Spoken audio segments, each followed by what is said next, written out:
Have you ever been on a road trip? In fact, I think a lot of families are taking more and more road trips these days. Typically, you've got your water, your snack, your iPad, headphones. I mean, all the essentials, right? Well, if you're the driver, there's one essential that you absolutely need to have, especially if you're going on a road trip to a place where you've never been before. Well, that one thing that the driver needs to have is a map. And here's the thing. You're going to watch a Bible story about a man named Paul, also known as Saul. And he actually thinks he knows where he's headed. He thinks he knows where he's headed until Jesus himself approaches him and redirects him. Jesus can be that map for us in our lives. And that's what this story is about today. In fact, that's what this whole month is about.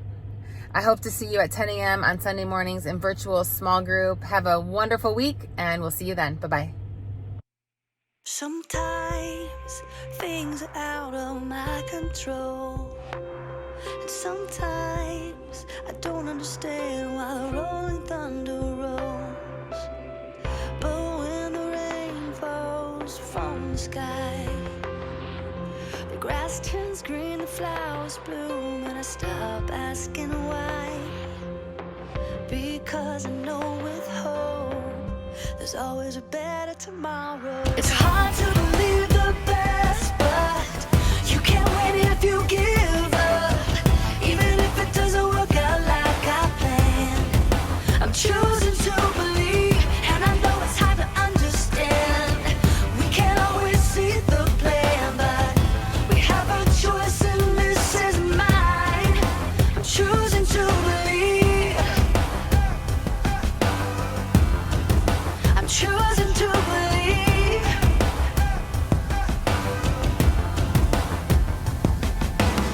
When hard things start to come my way, and when it's hard for me to see a brighter day, then I see a rainbow in the sky.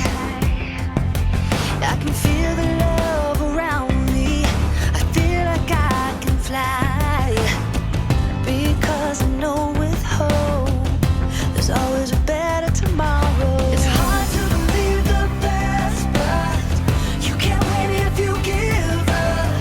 Even if it doesn't work out like I planned, I'm choosing to believe, and I know it's hard to understand. We can't always see the plan, but we have a choice and this is mine.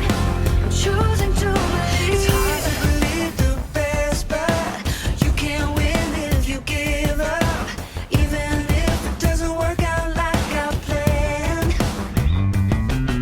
I know it's hard to understand, but we can't see the bigger plan. We have a choice, and this is mine. Sometimes things are out of my control, and sometimes I don't understand why the rolling thunder rolls. It's hard to believe the best, but you can't win if you give up. Don't give up. Even if it doesn't work out like I planned, I'm choosing to believe, and I know it's hard to understand. We can't always see the plan, but we have a choice and this is mine. I'm choosing to believe. I'm choosing to believe. Yeah. I'm choosing to believe.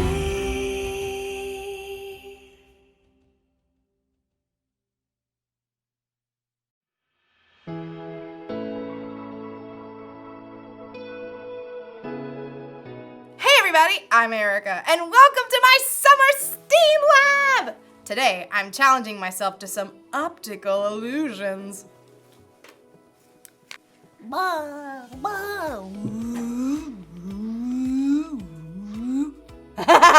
Dizzy yet? And you know what these tricky little eye puzzles require? A whole lot of faith! Faith is trusting in what you can't see because of what you can see. So, let's give it a go! Whoa! That is wild! Wanna see? Does it look like the circles are moving? But they aren't! It's a still photo! The way the gray and the black and the white are used makes it look like it's moving. Crazy, right? Do I look like I'm moving? Now, this one is easy. Okay, which of these objects is bigger than the other? Object A. Duh! All right. Wait.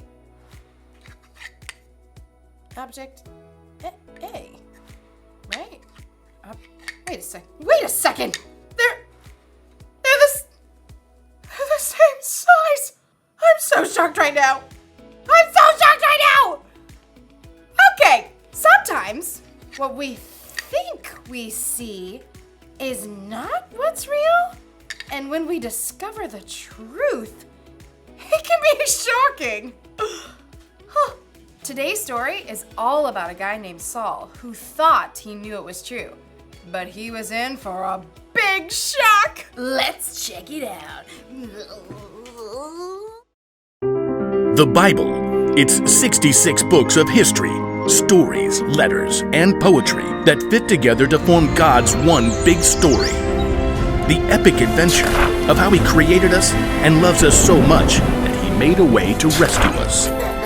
As we travel through the Bible, from Genesis to Revelation, we discover people who met God and found their lives changed forever.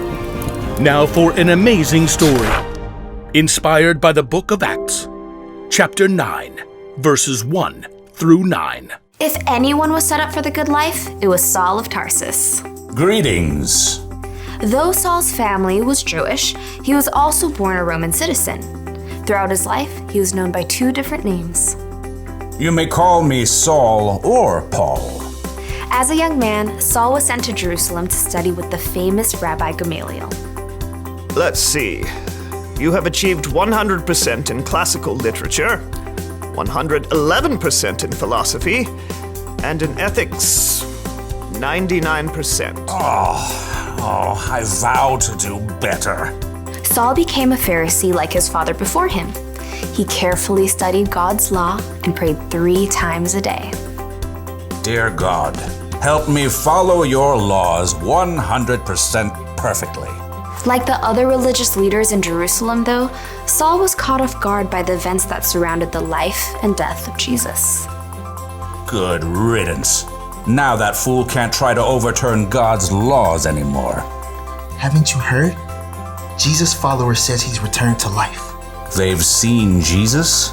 They've seen Jesus.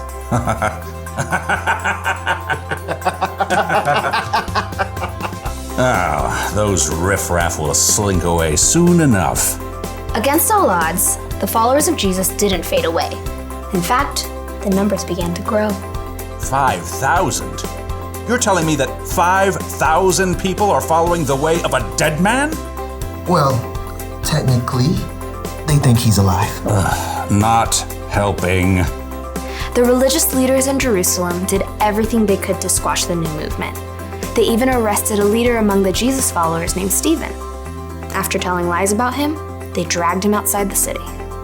This man is a disgrace. Saul stood by and held the coats of the men, who picked up stones and threw them at Stephen, until they killed him. If Stephen had just let go of this Jesus nonsense, he wouldn't have had to die. It's terrible. I heard people are following the way of Jesus in other cities too. What? Inconceivable. Saul quickly became known for hunting down people who believed in Jesus. When he discovered that some Jews in Damascus were following Jesus, he went straight to the high priest. This Jesus thing is spreading everywhere. I'm aware. They think he's alive. #yup. Someone should do something. I hope you have something constructive to say. Give me letters to the synagogues in Damascus so I can arrest all the believers and bring them back here. Now you're talking. Saul set off for Damascus with the blessing of the high priest. He traveled with a group of men to arrest the believers they found. After days on the road, they neared the city.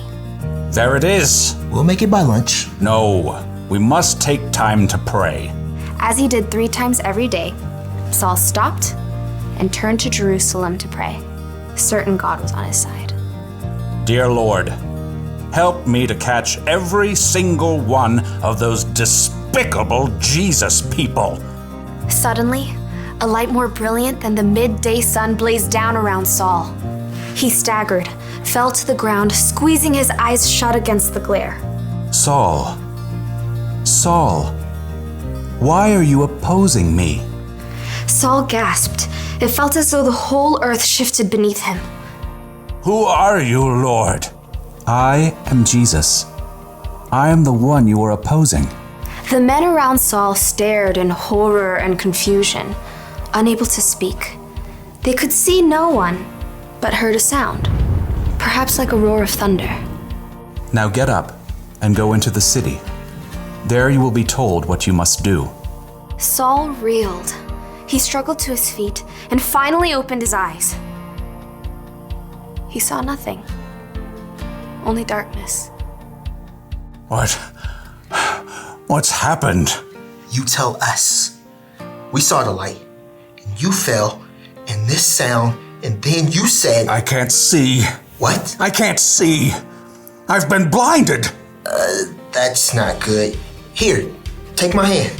Saul grasped the man's hand and shuffled a few steps forward. Who are you talking to? I think it was Jesus. You heard Jesus? I heard Jesus. Saul's companions led him into Damascus, where he stayed at the home of a man named Judas on Straight Street. Want something to eat? I'm not hungry. Or water? Not thirsty. For 3 days, Saul wrestled with himself and God.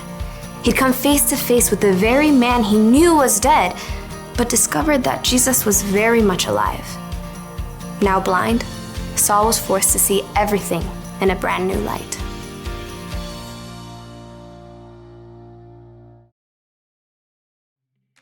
Okay, there's supposedly a picture of a dinosaur hidden in this image.